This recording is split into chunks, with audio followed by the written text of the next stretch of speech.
Hello friends, welcome back to my channel. So today's topic is part of speech. So let's see what is part of speech. Words are divided into different kinds or classes called part of speech according to their use or according to their work they do in sentence. The part of speech are 18 numbers. Let's see. First one is noun, second pronoun, third adjective, fourth verb, fifth adverb, sixth conjunction, seventh preposition, eighth interjection. So let's see what is noun.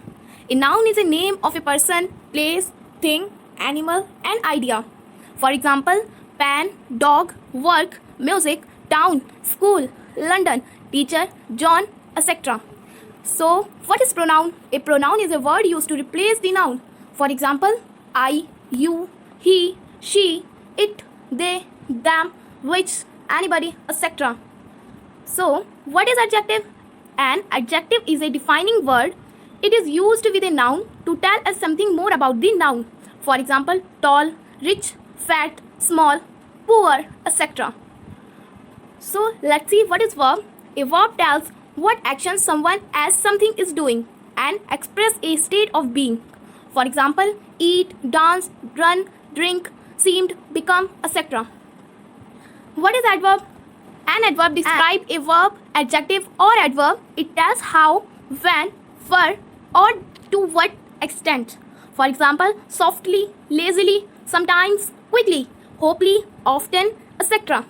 What is conjunction?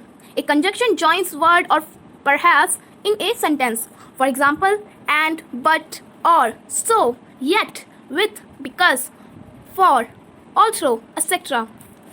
What is preposition?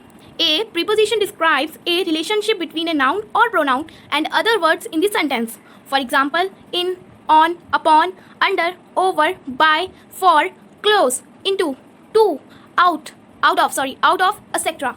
What is interjection? This is a word or perhaps that expresses strong feeling or emotions. For example, oh, ouch, aha, hooray, oops, etc. So this is for today's guys. Goodbye till my next video comes.